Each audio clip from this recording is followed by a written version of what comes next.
지체를 향한 사랑이라는 제목으로 말씀을 나누도록 하겠습니다. 오늘이요 이제 영적 예배자의 삶에 대한 그 로마서의 가르침 중에 이제 마지막 가르침이라고 말할 수가 있습니다. 이제 오늘까지 하고 다음 시간에 마지막 16장 마무리 인사를 성경이 이제 하고 있는데 인사를 하면서 마치게 됩니다.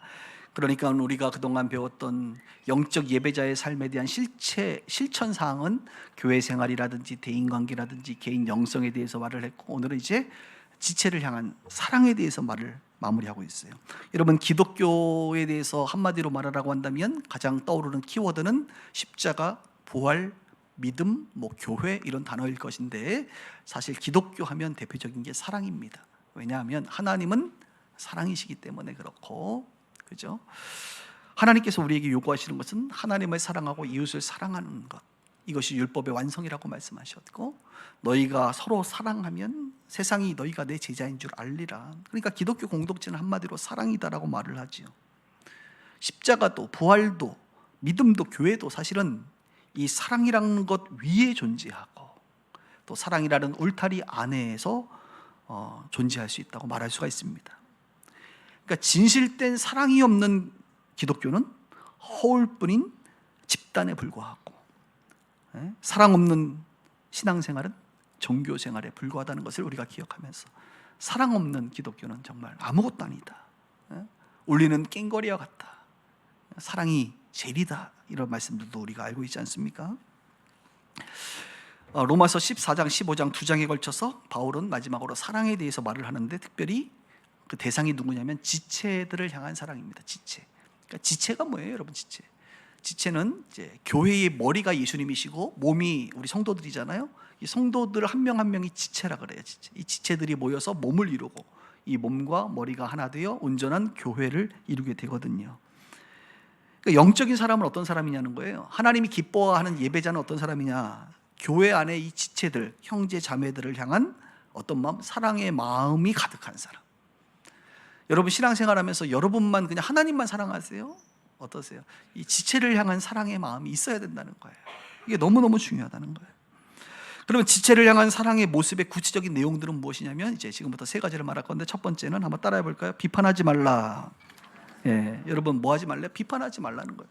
먼저 하지 말아야 할 게 있어요. 지체를 향한 사랑의 첫 번째는 비판하지 말라. 지체들을 비판하지 말라는 거예요. 13절 보세요. 그런즉 우리가 다시는 뭐래요? 서로 비판하지 말고 도리어 부딪힐 것이나, 부딪히는 게 뭐예요? 장애물이라고 다른 성경의 표현, 장애물이나 거칠 것, 걸림돌이라고 표현해요. 장애물이나 걸림돌을 형제 앞에 두지 아니하도록 주의해라.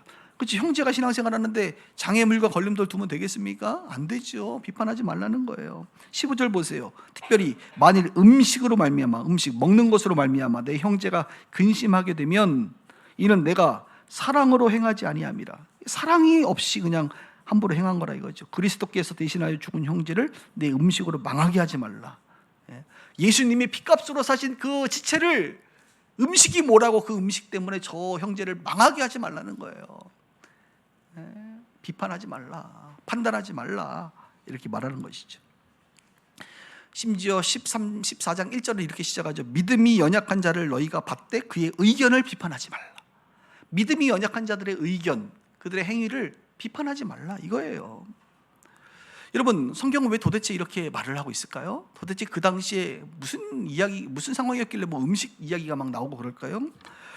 로마 교회는 어떤 문제가 있었냐면, 이 복음을 사람들이 알지만 여전히 율법주의를 벗어나지 못하는 연약한 사람들이 있었다는 것입니다. 우리도 마찬가지잖아요. 우리가 예수를 이제 늦게 믿으신 분들 여기 계시는데, 예수 믿으면 예전에 과거에 우리의 관습과 습관과 어떤 우리가 행했던 어떤 그 패턴들을 버리기가 쉬워요? 어려워요? 쉽지 않거든. 마음이 불편하거든요.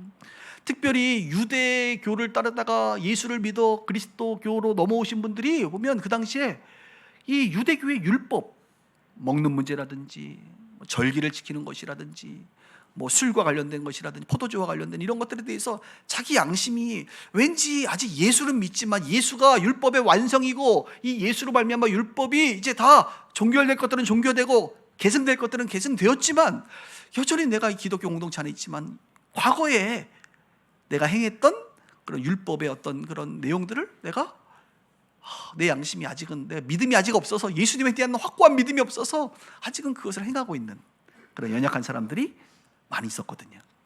그러니까 믿음이 좋은 사람들 입장에서 뭐예요? 야, 이제 그거 그만해도 돼. 돼지고기 먹어도 돼. 아니, 레위기에 돼지고기 먹지 말라던데. 지금도 여러분 안식교라고 아시죠? 안식교. 이 동네 이 공릉동 여기가 이제 안식교 성지잖아요. 삼육대학교가. 이제 우리 한국에서는 좀, 한국은 기독교가 좀 보수적이기 때문에 비교적 이단으로 정죄를 해버리는데, 이단으로 취급하는데, 그 안식교 사람들은요, 돼지고기 먹어요, 안 먹어요? 안 먹어요. 야, 뭐 돼지고기를 안 먹어, 그 맛있는 거를?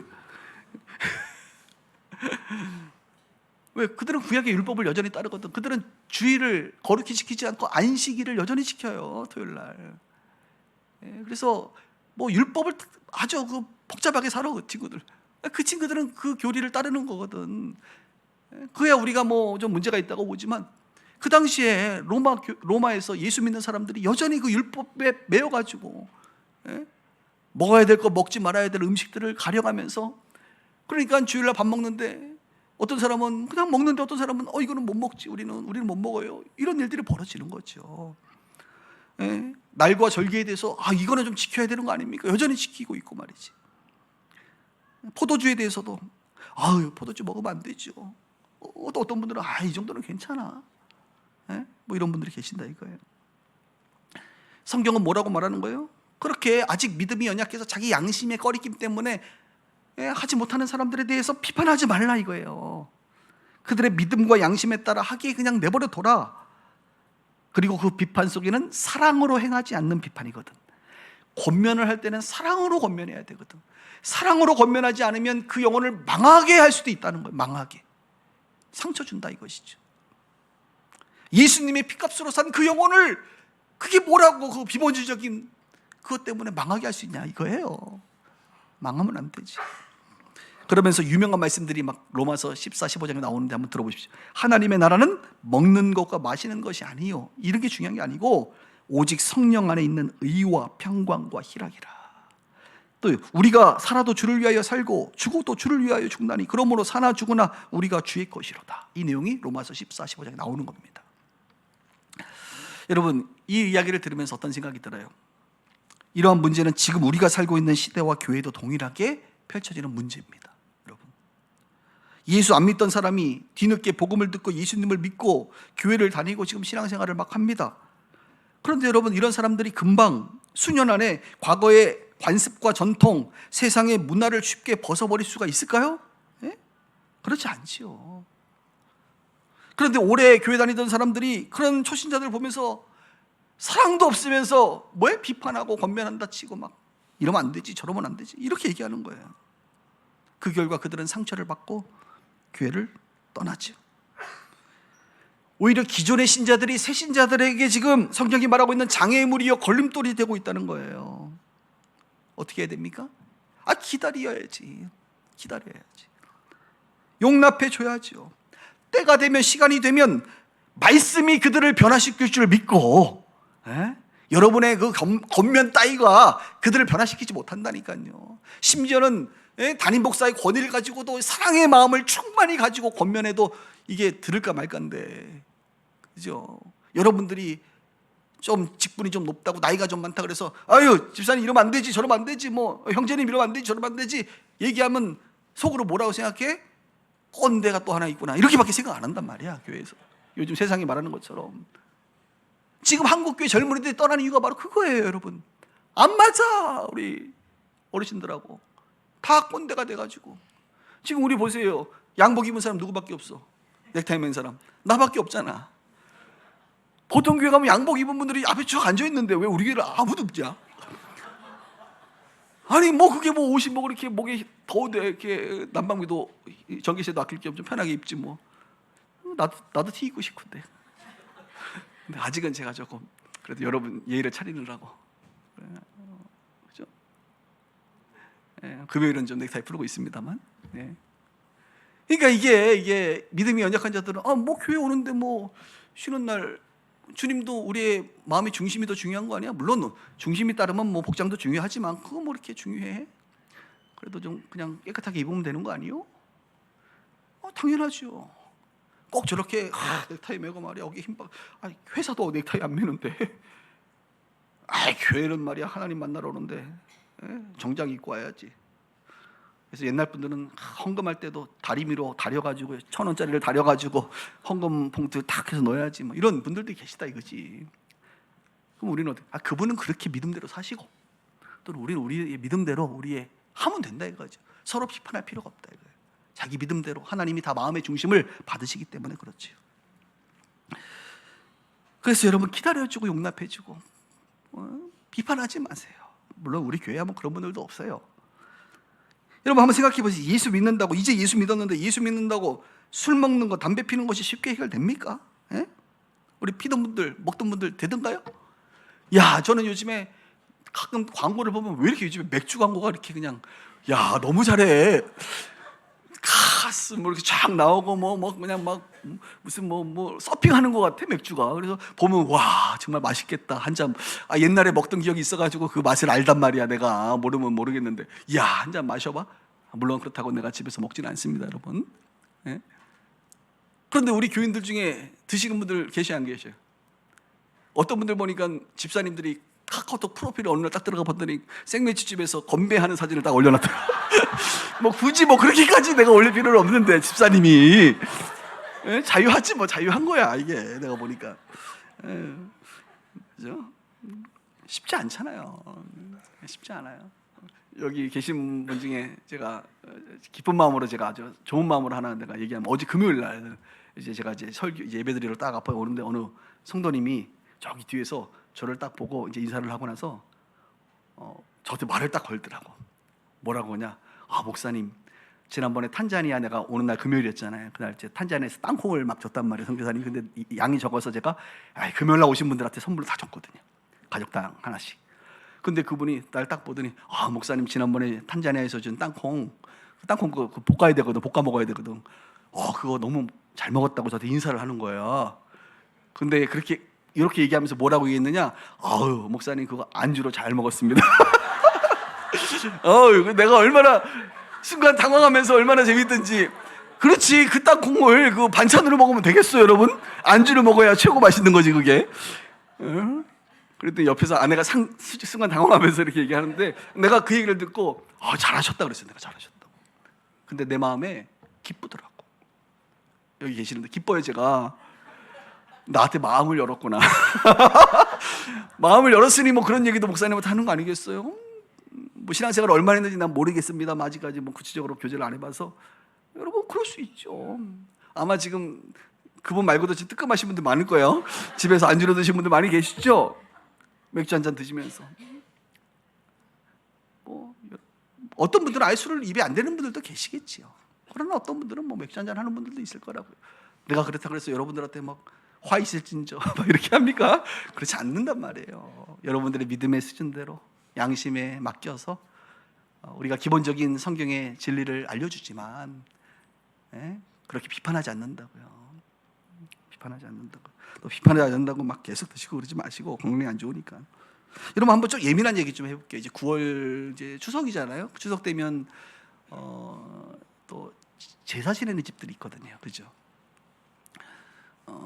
저도 차남이기 때문에 예전에 우리 큰 집 같은 데 가면 꼭 이렇게 제사를 지냈거든요. 우리 집은 우리 작은 집인데 우리 집은 그래도 예수를 믿는 집인데 그쪽 예수를 안 믿으니까 제사를 지내면 뭐 우리야 제사를 지내질 않지만 옆에서 그냥 또는 밖에서 그냥 기도하면서 이렇게 우리가 하나님께 제사를 지내는 주도 예배의 형식으로 드리지만 세상의 사람들은 유교적 방식의 제사를 지낸단 말이죠. 이제 문제는 뭐냐면 제사 끝나고 나서 밥을 먹는데 어떤 음식을 먹나요? 제사상에 차려진 음식을 가지고 밥을 먹는단 말이에요. 그렇죠? 여러분 드시나요? 아니면 새로 밥 해달라 그러시나요? 어떻게 하세요, 여러분? 저는 어렸을 때 우리 교회는 아주 보수적인 교회였기 때문에 이게 율법적이었어요. 그래서 나는 먹으면 안 되는 줄 알았어. 그래서 큰어머니 저는 못 먹습니다. 귀신이 해치워 먹은 걸 내가 어떻게 먹습니까? 그래서 저는 어떻게 했냐? 따로 밥을 하거나 아예 굶어버렸어. 진짜로. 그래서 지금 저한테 지금 물어보면 어떡하냐? 저는 지금 잘 먹습니다. 왜요? 내가 믿음을 갖고 복음을 알고 나니까 귀신이 왔다 갔다 하더라도 귀신이 뭘 먹어요? 먹지도 않아. 뭐 조상들이 와요? 오지도 않으셔. 그분들 다 그거 사기요. 귀신이 예배를 뭐 받고 하는 거에 있겠지만 그거 그냥 하나님이 주신 거 먹어도 돼. 고린도전서에도 보면 시장에서 파는 고기들이 전부 다 신전에 다 들여졌다가 나오는 거거든. 한번 올라갔다가 나오는 거거든. 그거를 먹어야 되느냐 마는 거냐에 대해서 논란이 많았어요. 믿음이 있는 사람들은 하나님이 주신 것이니 먹어도 된다. 그게 뭐라고. 오히려 나는 거꾸로 이런 생각이, 야 귀신이 먹어야 될 걸 내가 해치우면 얼마나 약오를까, 이런 생각도 든다 이거지. 오히려 먹어도 된다, 자유함이 있다 이거예요. 왜? 귀신 따위가 뭐라고 나에게 아무런 영향을 주지 못한다는 믿음이 내 안에 있기 때문에.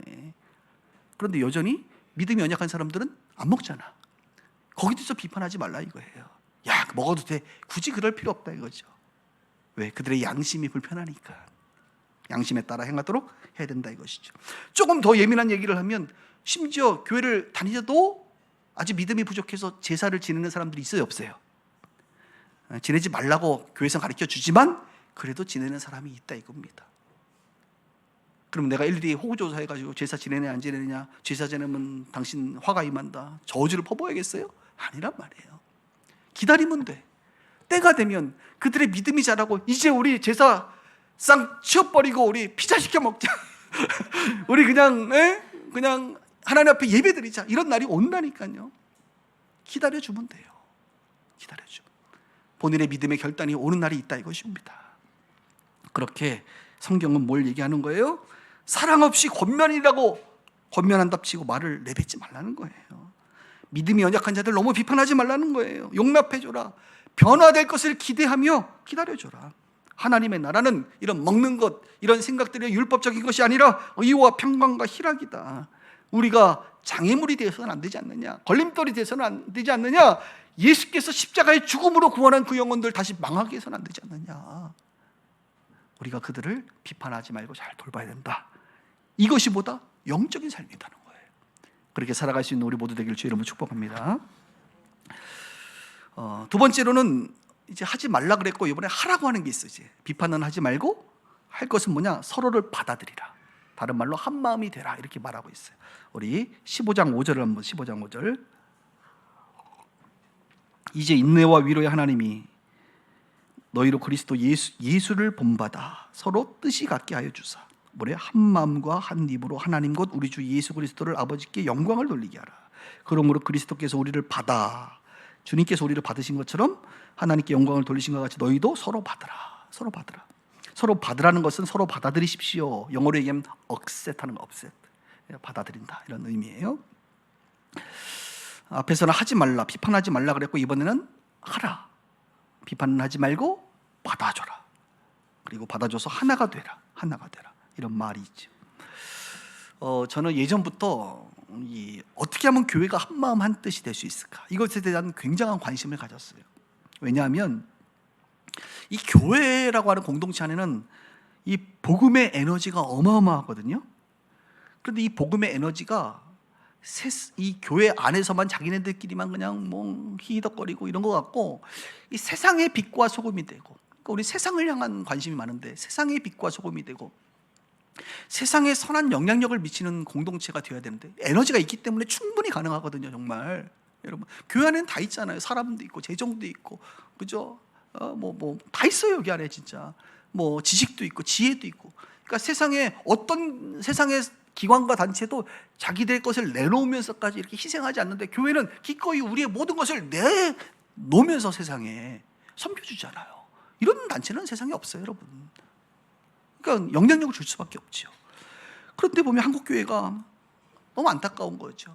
여러분 한번 차 타고 가보세요. 차 타고 가면 정말 건물이 으리아리한 큰 교회들 너무 많지 않아요? 그런 생각하지 않아요? 갈매동만 한 바퀴 돌아도 교회들이 너무 많잖아요, 큰 교회들이.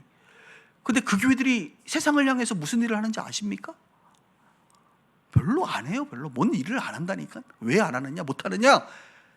마음이 하나가 되지 않기 때문에 그래요.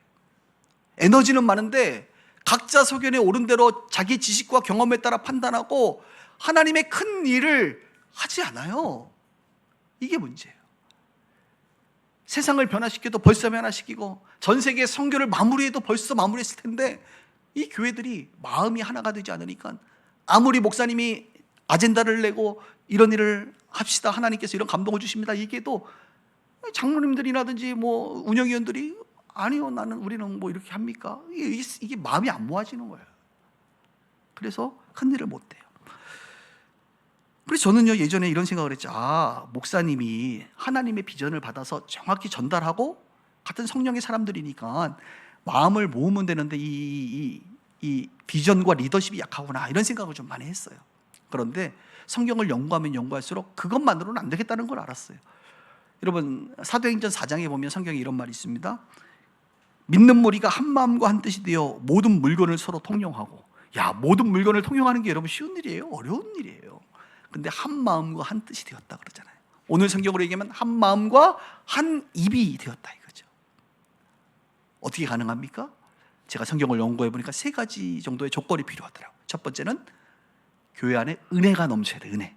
은혜가 있어야만 사람들의 마음이 이 옥토밭이 된다는 거예요. 두 번째는 하나님의 뜻을, 이 비전이죠. 하나님의 비전, 묵시가 없는 백성은 방자에 행하는 것처럼 이 비전을 정확히 전달하고 성도들이 동의돼야 돼요. 그리고 이런 것들이 리더십과도 연관되어 있고, 마지막이 제일 중요한데요, 잘 들어보세요. 오늘 본문에 뭐라고 나와 있냐면 예수 그리스도를 뭐래요? 본받아 서로 뜻을 같이 된다. 그러니까 모두가 예수님을 본받으면 마음이 하나가 된다는 거예요. 이해되셨어요? 무슨 말인지? 자, 예를 들어서 여러분 부부싸움 자주 해야 안 하세요? 목사님 지금 사람들 앞에서 어떻게 대답하라고 질문하십니까? 부부싸움 왜 합니까? 마음이 다르니까, 뜻이 다르니까, 생각이 다르니까 싸우는 거예요. 충돌이 일어나는 거예요. 어떻게 하면 부부싸움 안 되느냐? 간단합니다. 알려드릴게요. 여러분 각자가 아내나 남편이 그리스도 예수를 온전히 닮으면 돼. 모두가 그리스도 예수를 닮아서 마음이 온유하고 겸손한 하나님의 사람이 되시면 별로 안 싸워요. 다 주님의 마음이 남편의 마음이 아내의 마음이기 때문에. 아멘입니까? 아멘도 못하겠죠? 우리 딸내미가 며칠 전에 갑자기 와서 아빠 재밌는 얘기 해줄게. 그래서 속으로 재미만 없어봐라 그랬더니 재밌는 얘기를 해줬어요. 요즘에 MBTI가 요즘에 막 사람들이 이제 막 관심이 많잖아요. 그래서 아빠 MBTI가 뭐 예수님이 12제자 MBTI가 다 왔대. 전문가들이 다 분석을 했대요. 근데 하나님도 있대. 하나님 MBTI가 누구냐면 아빠하고 하나님 MBTI가 똑같아. 그래서 아빠가 하나님하고 MBTI인가. 그래서 기분 나쁘세요? 난 굉장히 기분 좋더라고. 정말? 근데 더 놀라운 얘기를 해요. 근데 아빠, 예수님 MBTI고는 엄마하고 똑같아. 우리 그래서 우리 집에는 하나님과 예수님이 같이 산다는 거야. 그래서 내가 너는 성령님이냐 그랬더니 자기는 MBTI가 누구랑 똑같냐면 사탄하고 똑같아. 그래서 우리 집에는 하나님과 예수님과 사탄이가 살아. 내가 그 말 듣고 얼마나 배꼽을 잡았는지 몰라. 정말. 갑자기 사탄 MBTI가 궁금하십니까? 예, 묻지 마세요. 나 정말 얼마나 웃기든지 내가. 근데 우리 그 아내 MBTI가 테레사 순위하고 똑같고, 우리 딸내미 MBTI가 저기 미국 대선 후보 남자분 누구죠? 트럼프하고 똑같거든. 이거 나 그 말 듣고 얼마나 웃었는지 몰라. 다 예수를 닮으면 싸울 일이 없잖아요. 교회도 마찬가지란 말이에요. 목사나 성도들이나 우리 모두가 우리의 생각이 아니라 주님의 생각에 다 맞춰지면 한 마음과 한 뜻이 되는 거죠. 그러니까 우리가 성숙해야 돼요. 모두가 성숙할 때만이 한 마음이 되는 거예요. 한 마음이 되면 이 복음의 에너지가 폭발하는 거죠. 폭발. 그런 면에서 저는 정말 우리 교회를 향해서 정말 감사함이 커요. 우리가 지난 18년 동안 우리 예수 그리스도를 머리 대신 그분을 중심으로 우리가 한 마음 한 뜻이 되었다고 저는 생각합니다. 그래서 우리 교회가 정말 작은 교회지만 여러분 보기에는 여러분들이 늘 얘기하는 거죠. 작지만 우리가 큰 일을 감당하고 있는 이유가 이 복음의 에너지가 있기 때문에 그래요. 우리가 서로를 잘 섬기고 받아주고. 그래서 제가 이렇게 썼어요. 여러분, 저를 잘 받아주셔서 감사합니다. 너무나도 고맙습니다. 계속 지금처럼 저를 잘 받아주시고 저도 여러분을 받아주고, 우리가 서로가 지체가 지체를 서로 잘 받아주는, 용납하고 서로 한 마음 한 뜻이 되어야 된다. 그렇게 했으면 좋겠어요. 우리 교회가 계속 지체를 향한 사랑으로 서로를 받아주고 한 마음이 되었으면 좋겠어요. 할렐루야. 그런 교회 되기를 바랍니다. 마지막 3번째 짧게 할게요. 이제는 비판하지 말라 그랬고 그다음에 우리가 한 마음이 되라고 말씀하셨고, 이게 사랑이라는 거예요. 그리고 마지막은 소망을 위하여 기도하라는 거예요. 소망을 위하여 기도하라. 따라합시다. 소망을 위하여 기도하라. 13절 한번 보세요. 13절. 소망의 하나님. 우리 하나님 어떤 하나님이냐? 소망의 하나님이거든요. 모든 기쁨과 평강을 믿음 안에서 너희에게 충만하게 하사 성령의 능력으로 소망이 넘치게 하시기를 원합니다. 소망의 하나님이 우리의 인생 가운데 소망이 넘치기를 원하신다고 말씀하세요. 성령의 능력으로 말미암아. 그러니까 지체를 사랑하는 것 중에 하나가 뭐냐면 그 지체들이 소망을 갖게 하는 게 지체를 사랑하는 거예요.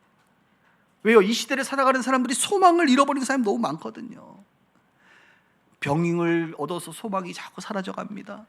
환난과 핍박과 여러분 여러 가지 어려움이 절망스러운 일들이 있으니까 이 소망을 자꾸 잃어버리는 시대거든요. 그러니까 세상의 좋은 친구들은 그런 사람들을 향하여 공감해 줍니다. 공감까지는 해줄 수 있어. 그런데 소망을 주지는 못하거든요. 세상의 사람들은. 왜? 그들이 소망을 줄 만한 능력이 안 되기 때문에 그래요. 그런데 우리 하나님은 어떤 하나님이에요? 소망의 하나님이거든.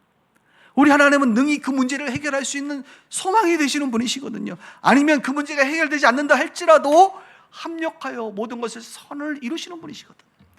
그러니까 그 소망의 하나님의 우리에게 소망을 주시기를 원하시기 때문에 소망이 주어지도록 우리가 뭐 해야 되느냐? 그 지체들을 향하여 기도해 주는 거예요. 기도. 내가 줄 수는 없지만 하나님의 그 소망이 주어지도록 중보 기도라는 것을 우리가 해주는 거죠. 그것이 바로 뭐예요? 지체를 향한 사랑입니다. 다음 주부터 이제 셀 모임이 시작되는데 여러분 굉장히 중요한 거예요. 사실 교회 안에 이 셀 모임 안에 들어가면 여러분 서로 마음을 나누고 아픔을 나누고 기도 제목을 나누고 거기서 끝나지 않아요. 공감해서 끝나지 않아요. 그 문제들이 해결되도록 진실한 사랑의 마음을 가지고 기도해 주거든요. 기도. 여러분 나를 위해서 기도해 주는 영적 친구들, 동역자들이 몇 명 있다는 건 굉장한 힘이거든요. 사실. 성령의 능력으로 역사되기를 위하여 간절히 기도하거든요. 그래서 교회는 한편으로 우리에게 소망을 말하고 있는 거예요. 계속 여전히 우리에겐 소망, hope, 희망을 말하고 있는 거예요.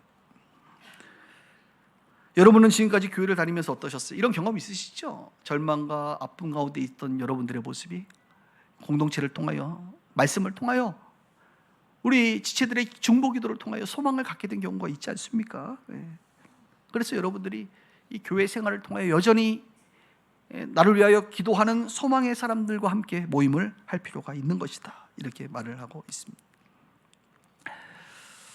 말씀을 정리할게요. 오늘 영적 예배자의 삶 마지막인데 성경은 복음을 아는 우리가 어떻게 살아야 되냐 마지막으로 사랑을 얘기하고 있는 거예요. 누구에 대한 사랑? 지체에 대한 사랑. 왜요? 예수님 말씀하신 것처럼 너희가 서로 사랑하면 모두가 내 제자인 것을 알리라. 우리 교회가 해야 될 가장 중요한 것은 지체를 사랑하는 거예요. 어떤 일을 많이 하는 게 중요하지 않습니다, 여러분. 뭐 설교를 많이 듣고 성경 공부 많이 하는 게 그것도 중요하지만 더 중요한 게 뭐냐? 사랑을 실천하고 서로 사랑하는 거예요. 그런 교회 계속 만들어가기를 주님 이름으로 축복합니다. 우리 함께 만들어요. 함께 만들어가요. 그런 교회, 지체를 향한 사랑이 있는 우리 모두가 되기를 주의 이름으로 축원합니다. 오늘